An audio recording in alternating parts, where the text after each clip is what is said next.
Olá, a gente inicia mais um Conexão UFCG. Na apresentação hoje eu, Suzy Rodrigues e Marinilson Braga. Nós hoje conversamos com o professor Raífigo Mercindo, ele que é doutor em educação, professor e coordenador de extensão da Unidade Acadêmica de Educação Básica, o Colégio de Aplicação, que é a antiga creche aqui da universidade. Professor, muito obrigada pela sua presença aqui no nosso programa. A gente agradece a presença e a gente queria começar perguntando, primeiro, pedindo para você falar um pouco sobre a unidade, né? Que é uma unidade que já existe há 47 anos e muita gente não conhece, né? Não tem conhecimento de que é aberta ao público em geral, à comunidade. Então, a gente queria saber quais ações são desenvolvidas e como fazer para ter acesso aos serviços da unidade. Olá, né, Suzy, Marinilson, todos e todas também que assistem ao Conexão UFCG. E, na verdade, para responder essa pergunta, eu preciso de falar que eu estou aqui representando também um coletivo, né, que vem constituindo aí a nossa unidade, tanto nesse momento, a coordenação colegiada, que é composta pela professora Simone Silva, na coordenação administrativa, e a professora que é pedagoga, na verdade, Ivanilda Dantas, na coordenação pedagógica, certo? Além de um coletivo de professoras, né, que trabalham junto conosco e de servidores também. É uma história que, na verdade, ela vem sendo tecida por muitas outras mãos, além destas que eu citei, né? São 47 anos que vão ser completados agora no mês de outubro desse ano presente. É uma história de muita resistência, né? A escola, a gente chama de creche, em outros momentos de escola. Nesse momento, legalmente, né, é um colégio de aplicação desde o ano 2022, quando nós ingressamos na legislação específica que trata disso. Mas na verdade, um contexto educativo, né, construído e pensado para as crianças por muitas pessoas, desde o seu início, respeitando as infâncias, respeitando o modo como as crianças se colocam no mundo e, portanto, buscando oferecer para elas percursos educativos que sejam coerentes com essa potência que elas têm, né, e não só pensando em como contribuir com elas, mas também como aprender com elas. Então, as crianças, elas de fato são muito reconhecidas, né, naquilo que elas podem, e elas percebem isso e aproveitam para fazer valer aí todo esse lugar que elas ocupam na sociedade e dentro das escolas, nos casos, dentro da nossa escola. Podia falar um pouco sobre o acesso? Como é que a comunidade ela pode ter acesso? Porque muita gente pensa que é um serviço restrito à universidade, né? Pensa que é para os servidores, professores, técnicos, enfim. E é um serviço aberto, né? Anualmente há um edital de seleção. Eu queria que você falasse um pouquinho sobre esse processo. Muito importante a tua pergunta, porque, vez ou outra, nós encontramos algumas pessoas interessadas e até mesmo pessoas que ficam surpresas quando descobrem que existe, né, uma instituição, no caso uma unidade, que oferta educação infantil dentro da Universidade Federal de Campina Grande. Então, até alguns anos atrás, a oferta de atendimento, né, era somente para crianças, filhas e filhos de professores, servidores e estudantes da UFCG. Passado o tempo, nós conseguimos, né, mudar esse movimento e o ingresso ficou aberto aí para qualquer pessoa que possa se inscrever no processo de sorteio. Não existe prova, não é um processo seletivo, na verdade, aberto para todos aqueles que se inscrevem, passam pelo sorteio, né, e podem, né, ser sorteados ou não. Um destaque importante é frisar que o sorteio ele acontece presencialmente e também pode ser acompanhado virtualmente. É um cuidado que a gente tem, não é tanto para melhor ficar acessível para quem se inscreveu, como para garantir a lisura de todo o processo, né? Até mesmo porque nós somos uma instituição de educação pública. Uhum. E as crianças, só complementando, Manu, eu queria que você falasse sobre a idade de acesso. É isso que eu ia perguntar. Sim. Das crianças, etária, né? A faixa etária, porque a gente sabe que teve aí esse processo de transição, você vai falar um pouquinho sobre ele, mas atualmente, quais crianças e quais faixas etárias são atendidas? Sim. Atualmente, né, na verdade, nós ainda mantemos o atendimento à mesma faixa etária, né? Uhum. Pretendemos ampliar, não é? Mas, nesse momento, atendemos crianças com 2 anos de idade até 5 anos de idade. nós organizamos as nossas turmas por grupos, então grupo 2, grupo 3, grupo 4 e os grupos 5, né? Cada grupo corresponde à idade, à faixa etária. Então, o grupo 2, por exemplo, é composto por crianças com 2 anos, o grupo 3 com crianças com 3 anos de idade, e assim segue. Não, com relação ao colégio, professor, como é que anda essa aplicação, vamos dizer assim? Sim. Há, digamos, perspectivas de que se efetive? Como é que está essa espera desesperada? Pois é. Fala um pouquinho sobre o processo, né? Como foi, E o que vai ser traduzido também? O que é que isso implica, essa aplicação, né? Certo. Primeiro, é importante destacar que essa conquista ela não foi conseguida, né? Não foi alcançada, conquistada de maneira fácil. Foi preciso muita luta, não é? Juntar algumas instâncias, conselhos, associação também, da área da educação infantil e dos colégios de aplicação, né? Para podermos alcançar esse lugar de colégio de aplicação na legislação. Essa é uma parte da conquista. Agora nós estamos em uma outra fase, que é de tentar efetivar, não é, os direitos, né, as possibilidades que, enquanto colégio de aplicação, nós temos. De primeira mão, né, pela legislação que norteia e que direciona os colégios de aplicação, nós temos algumas prioridades, digamos assim, né? Por exemplo, como colégio de aplicação, nós somos um contexto prioritário para a formação continuada e inicial também de estudantes da graduação. O que isso implica? Nós recebemos diversos estudantes de variadas graduações aqui da UFCG, né, por exemplo, e até de outras instituições também, mas de diversos cursos de engenharia civil, engenharia agrícola, arquitetura, além da pedagogia, da psicologia, que é um curso que tem grande parceria conosco, né? E isso favorece a ampliação e a densidade mesmo da qualidade do trabalho pedagógico que nós realizamos com as crianças pequenas e bem pequenas, né? Por outro lado, nós também temos um imenso desejo e necessidade, né, enquanto unidade, de ampliar a oferta, né, do atendimento às crianças. Então, são 47 anos, né, ofertando a educação infantil e sempre vai ser a nossa grande base na nossa história, a educação infantil. Todavia, a gente quer também oferecer os anos iniciais do ensino fundamental e, quem sabe, futuramente também as outras etapas posteriores. Agora, estamos reunindo esforços até de onde não tem muitas vezes, né, para poder, junto às instâncias internas da universidade, ao conselho também dos colégios de aplicação, o CONDICAP, tentar ver modos de efetivar tanto a ampliação física como também o aumento do número de professores e professoras para a gente poder trabalhar. Precisa de concurso, né? Precisamos ampliar espaço, precisamos de concurso e também de outros profissionais, além de professores, né? Que desde a educação infantil, inclusive, a gente precisa também. Profissionais na área de saúde, não é? Na área do atendimento educacional especializado. Então, tudo isso também requer requer que aconteça para que se efetive um atendimento aí nos anos iniciais do ensino fundamental de maneira adequada, da maneira como a gente acredita. Ô, professor, dentro do, digamos assim, nacional, tem ideia de quantas universidades tem esse colégio ou tem essa unidade básica?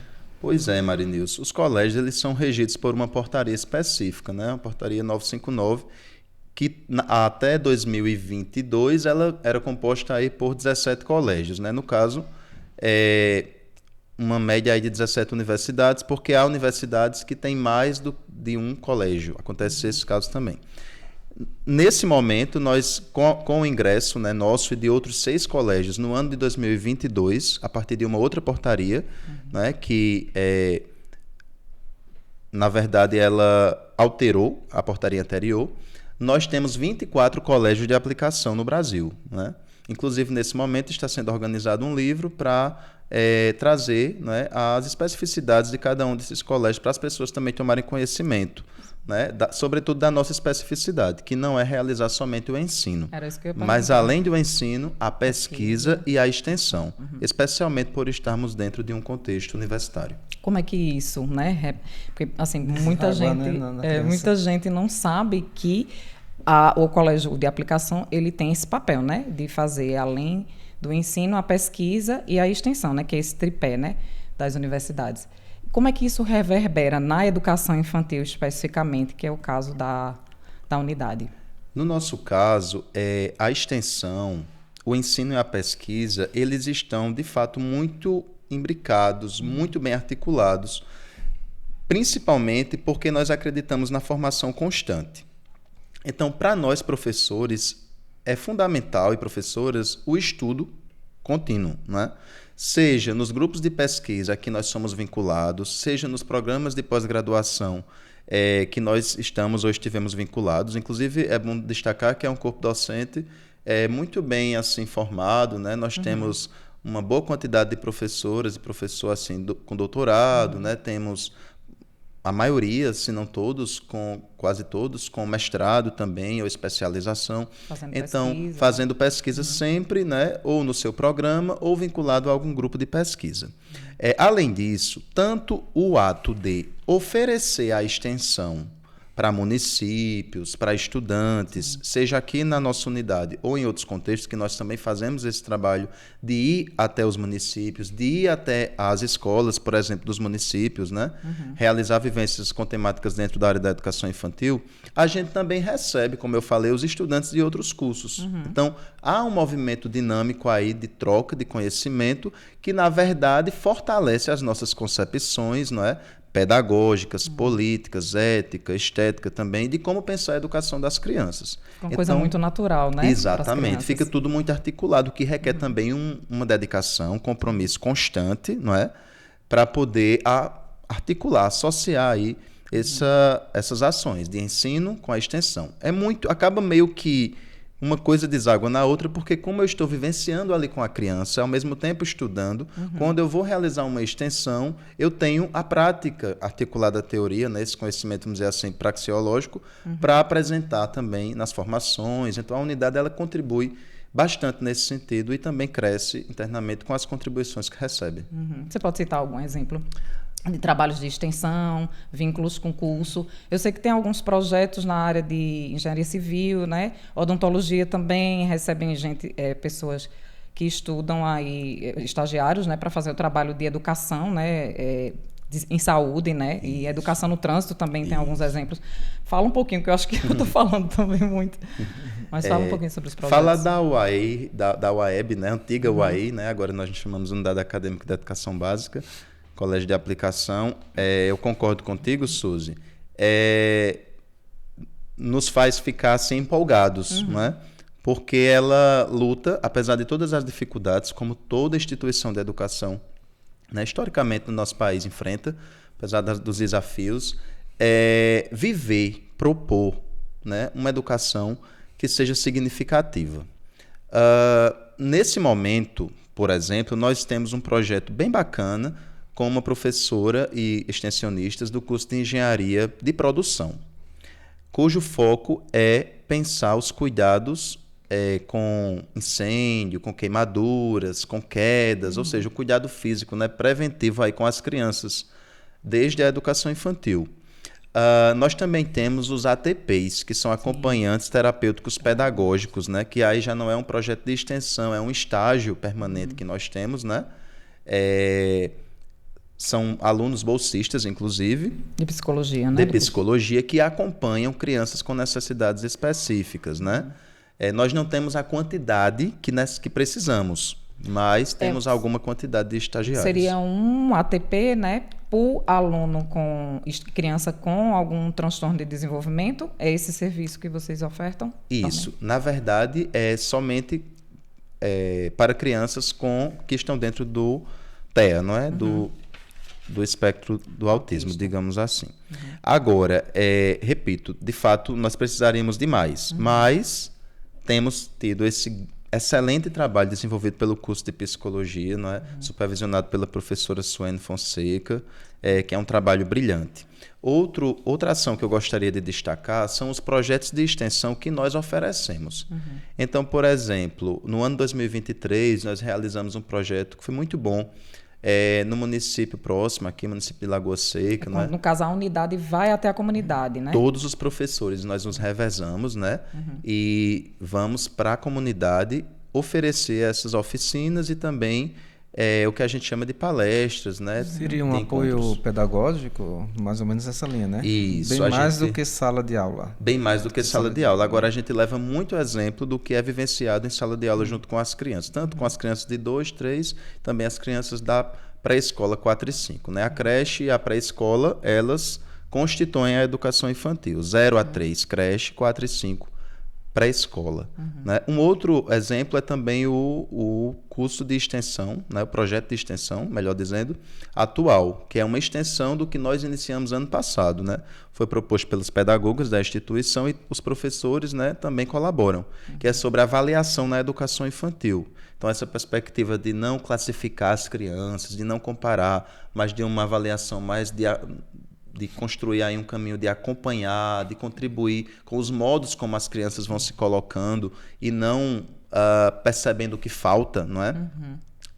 E somente ficando nisso, tem sido um cuidado também de nossa unidade, olhar para as potências das crianças e ampliá-las. Que eu acho que acredito que seja a proposta da educação infantil, né? Isso. Porque a gente vê muitas escolas, pré-escolas, né? Aquela tendência até a avaliar as crianças, né? A submeter crianças a avaliações.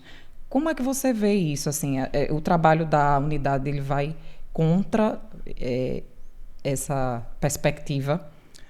Na verdade, como eu destaquei há pouco, a nossa perspectiva pedagógica, né, que dialoga com a nossa proposta pedagógica, quando se trata de avaliação das crianças, é exatamente observar, escutar, perceber cada uma e todas. Quando eu digo cada uma, é a especificidade de cada criança dentro do seu grupo.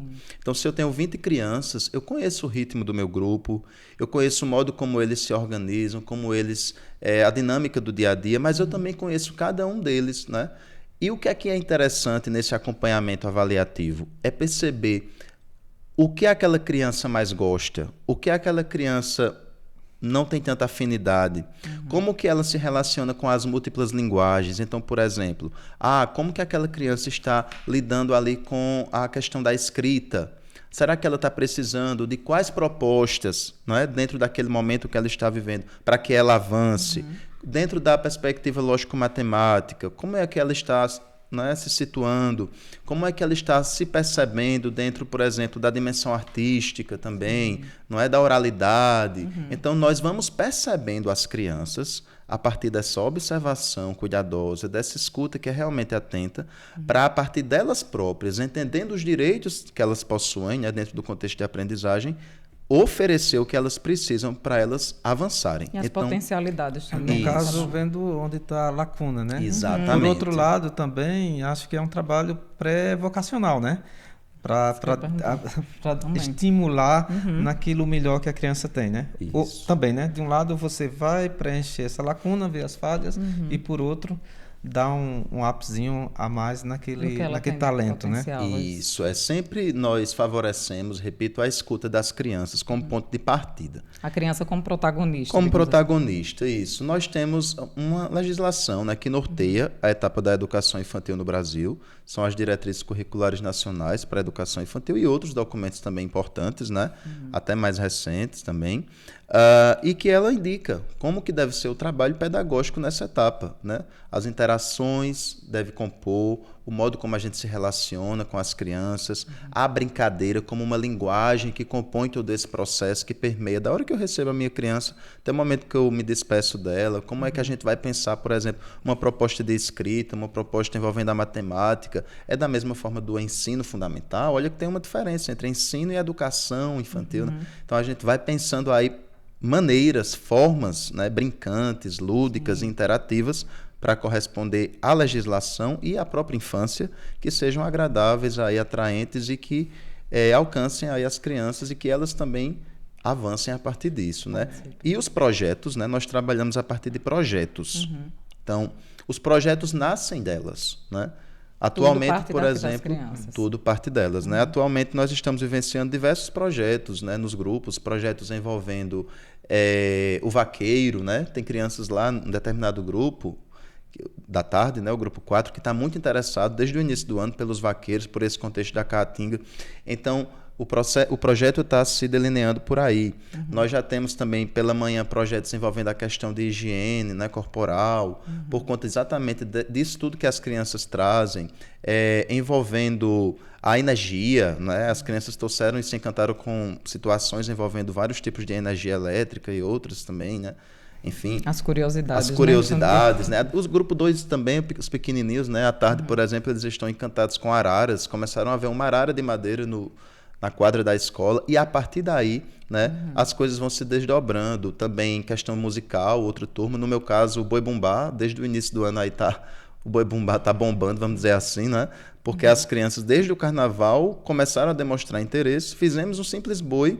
E, a partir disso, elas começaram a trazer questões e problematizações. Então, a gente olha para as questões, igualmente uma pesquisa, por exemplo, de mestrado, doutorado, claro que no nível, né, e com as crianças, né? E começamos a avançar. Sim, vamos buscar essas perguntas juntos. Envolvemos a família, a comunidade, visitamos contextos, né, espaços, museus, enfim, para que as crianças elas percebam, né, toda essa questão dos conhecimentos que estão ali vinculados àquele tema, e em sala nós articulamos com os outros saberes do patrimônio aí da humanidade, né? As perspectivas, né? Com digamos, essa formação diferenciada, né? Digamos assim, temos alunos diferenciados. Vocês têm algum trabalho assim, de pesquisa sobre os egressos? Como é que isso repercute já no ensino fundamental?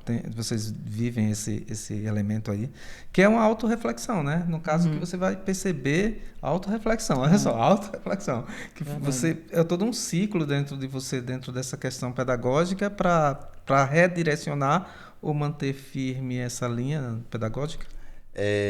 Nós não temos um trabalho específico ou mais genérico sobre isso, né? Inclusive, esse é um dos nossos desejos também, né? Mas nós temos um trabalho recente, né, de uma professora nossa, né, a professora Maria Bethânia, que carinhosamente todos nós chamamos de Bel, né? Atualmente, inclusive, é a nossa professora que está há mais tempo na unidade, né? Está há mais tempo.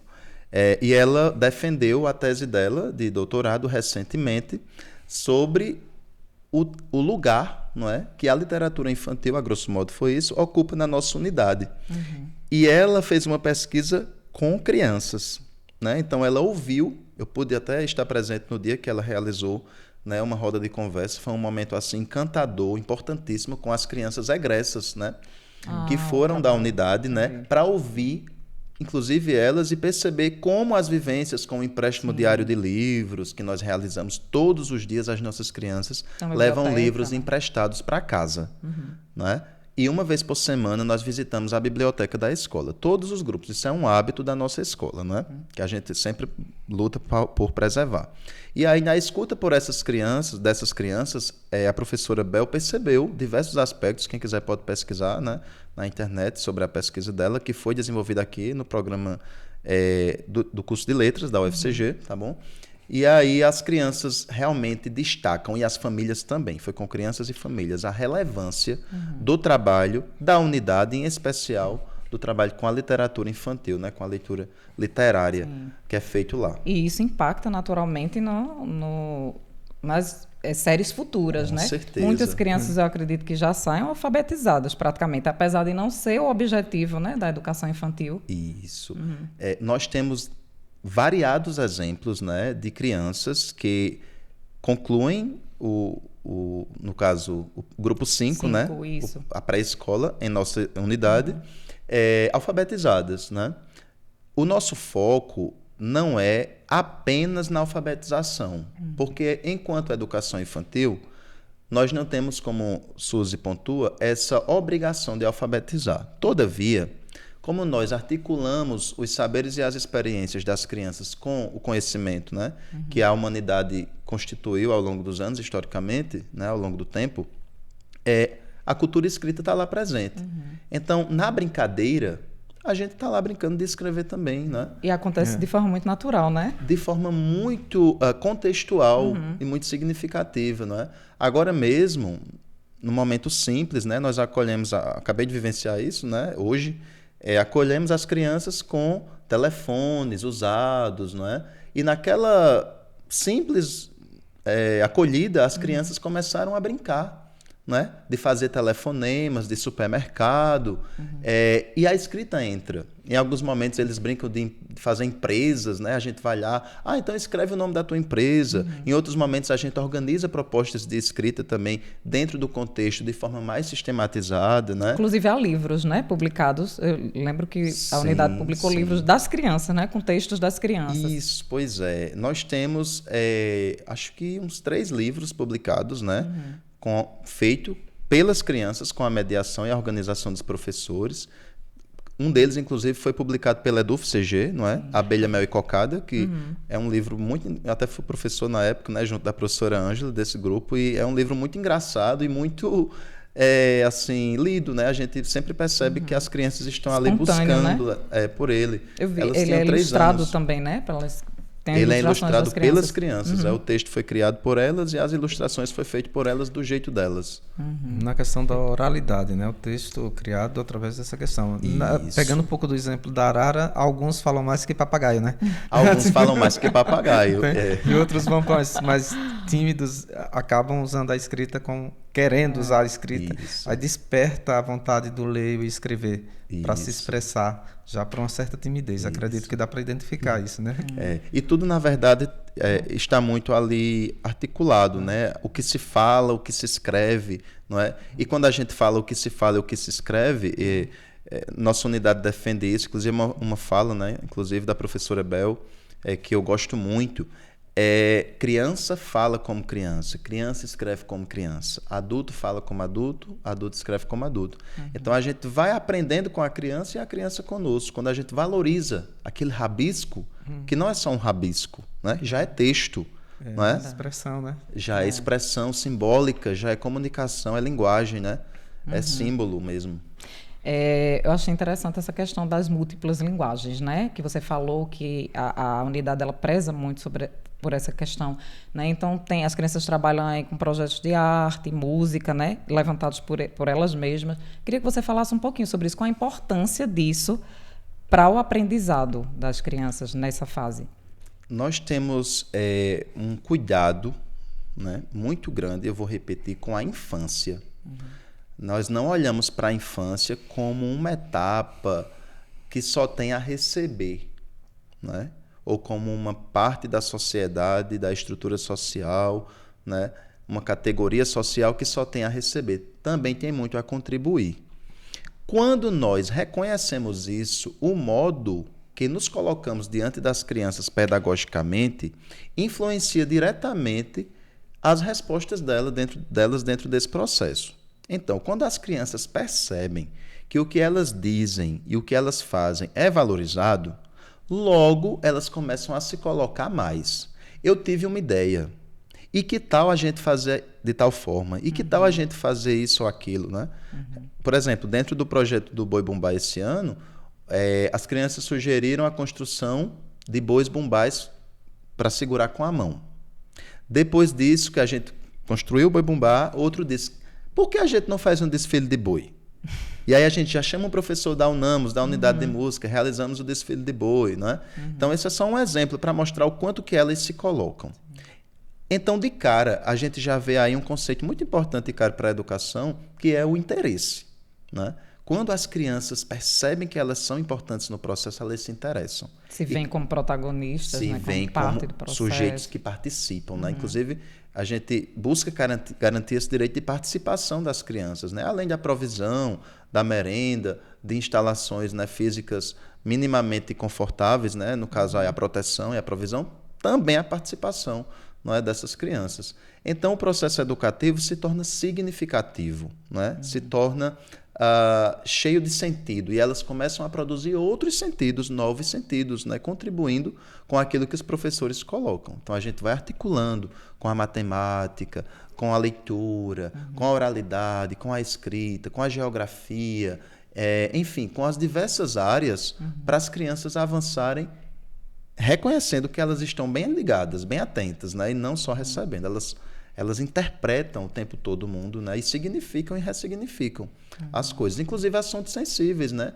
Assuntos como a morte, por exemplo, né? Então, tudo isso a gente busca vivenciar com as crianças de modo muito respeitoso, né? Até porque nós entendemos que elas produzem também as próprias teorias delas, né? Então, se a gente não dá apoio a isso, poderíamos estar falhando. Dentro dessas linguagens aí de expressão das crianças, o desenho ainda é muito forte. Há, digamos assim, uma revelação e uma denúncia contida neles. Dá para vocês perceberem também as suas angústias, as crises, ou isso não é tão focado dentro do trabalho de vocês? Porque eu acho que o desenho grita muito, né? O desenho, assim como outras expressões, não é? Gráficas, vamos dizer assim, das crianças na nossa unidade é muito valorizado. Desde as bem pequenininhas, ali com 2 anos, até as maiores, né? Acho que a primeira expressão deles em termos de escrita é o desenho, né? É verdade. Isso, uma história, né? Às vezes é um grito, né? Uma denúncia. Eu, assim, inclusive, né? É uma coisa que eu aprendi com uma outra professora também. Eu estou trazendo nomes assim, né? Porque acho que, na verdade, estou representando um coletivo, sim, né? Sim. Me sinto aqui acompanhado por todas as minhas companheiras. A professora Gabi, né? Gabriela Lima, mas a gente chama carinhosamente de Gabi, né? Ela sempre destaca a importância do desenho, né? Na nossa convivência, eu já dividi turma com ela. E eu também tenho esse cuidado com o desenho. Nós, enquanto unidade, reconhecemos ele como uma expressão simbólica mesmo, que representa o pensamento das crianças. Então a gente tem muito cuidado, às vezes aquele rabisco que está ali numa mesinha à parte, de não jogar fora, não é? De perguntar quem fez. Ah, foi você que fez? Tudo bem. Vou guardar, vou colocar na tua pasta, vou colocar no varal onde tem teu nome. Ou eles mesmos, né?